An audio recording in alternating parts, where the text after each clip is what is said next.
ప్రియమైన వాళ్ళరా, ప్రభు యేసుక్రీస్తు నామములో ఈ యొక్క ఉదయకాల సమయాన మీ అందరికీ నాకు హృదయపూర్వక వందనాలు తెలుపుకుంటున్నాను.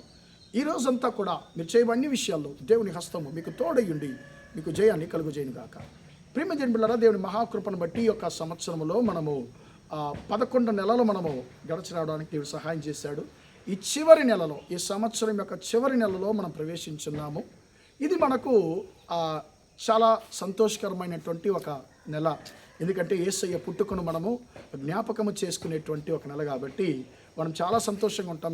ఈ నెలంతా కూడా మనం చాలా సంతోషంగా యేసయ్య పుట్టుకను మనము జ్ఞాపకం చేసుకుంటూ ఉంటాం.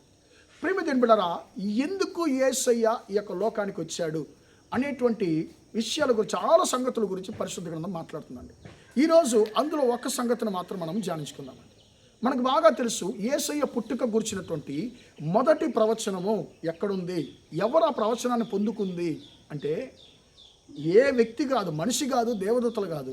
ఆ ప్రవచనాన్ని పొందుకుంది ఎవరంటే సాతాను.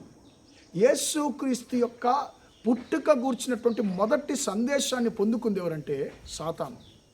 ఆదికాండము 3:15 దేవుడైన యెహోవా అంటున్నాడు, నీకు స్త్రీకి, నీ సంతానముకు ఆమె సంతానముకు వైరము కలుగజేసేదను, అది నిన్ను తల మీద కొట్టును, నీవు దానిని మడిమి మీద కొట్టుదువు అనేటువంటి మాటను అక్కడ మనము గమనిస్తున్నాం.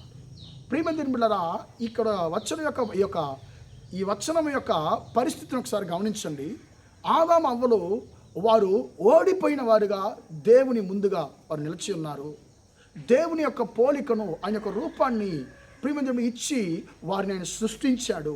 మరణము లేని వారిగా దేవుడు ఆయన సృష్టించాడు. కానీ ఇప్పుడు ఆ శాశ్వతమైన జీవాన్ని, నిత్య జీవాన్ని వారు కోల్పోతున్నారు. దేవునితో ఉన్నటువంటి ఐక్యతను కోల్పోతున్నారు. ఇప్పుడు దేవునికి ముందుగా దోషులుగా, పాపులుగా వారు ఉంటున్నారు. ఒకవైపు ఆదాము దుఃఖపడుతున్నాడు, ఇంకొక వైపు హవ్వ దుఃఖపడుతుంది, ఇంకొక వైపు వారిని సృష్టించినటువంటి దేవుడైన యెహోవా దుఃఖపడుతున్నాడు. కానీ ఒక్క వ్యక్తి మాత్రము చాలా సంతోషంగా ఉన్నాడు. అక్కడ ఎవరో సాతానుడు, నేను జయించేశాను, నేను గెలిచాను అని చెప్పి.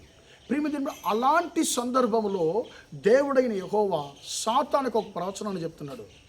నువ్వు నా బిడ్డలను నువ్వు ఓడించానని చెప్పి ఎక్కువగా నువ్వు సంతోషపడద్దు. నిన్ను ఓడించడానికి నా కుమారుడి యొక్క లోకంలో నరుడుగా పుట్టబోతున్నాడు, ఆయన నిన్ను తల మీద కొట్టబోతున్నాడు అనేటువంటి సందేశాన్ని అక్కడ దేవుడు చెప్తున్నాడు. ప్రియమైన ఎందుకు ఈ లోకానికి యేసయ్య వచ్చాడంటే నిన్ను నన్ను గెలిపించడానికి. మనం అనేక విషయాల్లో మనము ఓడిపోయి ఉన్నామండి. సాతానుకు ముందుగా మనం ఓడిపోయిన వారై ఉన్నాము. చాలా సంగతులు మనము చిక్కుకుని ఉన్నామండి. చాలా పాపాలను చిక్కుకుని ఉన్నాము.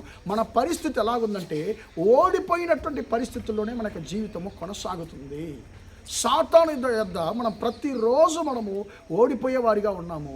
కానీ ఓడిపోతున్నటువంటి నిన్ను నన్ను, నిరీక్షణ లేని నిన్ను నన్ను గెలిపించడానికి, మన జీవితానికి ఒక నిరీక్షణను కలిగించడానికి యేసయ్య ఈ యొక్క లోకానికి ఆయన వచ్చాడు. ప్రియమైన బిడ్డలారా, మనుషులు పరలోకాన్ని కోల్పోయారు, నిత్య జీవాన్ని కోల్పోయారు, దేవునితో ఉన్నటువంటి ఐక్యతను కోల్పోయారు. ఆ ప్రభు అయిన యేసుక్రీస్తు తన కలువరి శిలువ మరణము ద్వారా మనిషి ఏదైతే కోల్పోయాడో, మానవుడు ఏదైతే కోల్పోయాడో వాటిని మళ్ళీ తిరిగి మనుషులకి ఇచ్చి వారు దీవించడానికి యేసుక్రీస్తు ఒక లోకానికి నరుడిగా వచ్చి పుట్టాడు. ప్రియమైన బిడ్డలారా, మీరు ఓడిపోయిన వారుగా మీ యొక్క జీవితం కొనసాగుతుందని బాధపడుతున్నారా? ఈ యొక్క డిసెంబర్ మాసంలో మొదటి తేదీన దేవుడు మీతో మాట్లాడుతున్నాడు.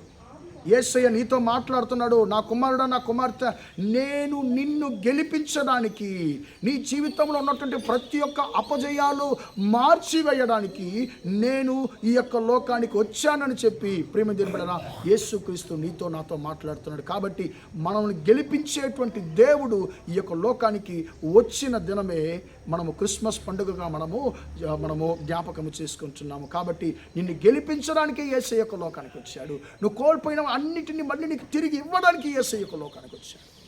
ఆ గెలిపించేటువంటి యేసయ్యకు మన జీవితాన్ని మనం సమర్పించుకుందామా? ప్రార్థన చేద్దాం. ప్రేమగల మా తండ్రి, దయగల దేవా, ఇంతవరకు తండ్రి యొక్క మాటలు విన్న తండ్రి ప్రతి ఒక్కొక్కరిని మీరు దీవించి ఆశీర్వదించమని ప్రార్థిస్తున్నానయ్యా. తండ్రి స్తోత్రం, మా జీవితంలో ఓడిపోయినటువంటి మా పరిస్థితులను తండ్రి మార్చివేయడానికి, మమ్మల్ని గెలిపించడానికి తండ్రి ఈ యొక్క లోకానికి వచ్చిన దేవుడుగా తండ్రి నువ్వు ఉన్నావు. దాన్ని బట్టి నీకు స్తోత్రం తండ్రి. అయ్యా, మీ బిడ్డలు ఏ ఏ విషయాల్లో ఓడిపోయి ఉన్నారో తండ్రి వాటన్నిటిలో మీ బిడ్డలకు జయాన్ని కలుగజేయమని ప్రార్థిస్తున్నాను తండ్రి. అయ్యా, వారు కోల్పోయిన ప్రతి ఒక్క ఆశీర్వాదాన్ని తండ్రి మళ్ళీ వారు పొందుకునేటువంటి కృపను అనుగ్రహించమని ప్రార్థిస్తున్నాను తండ్రి.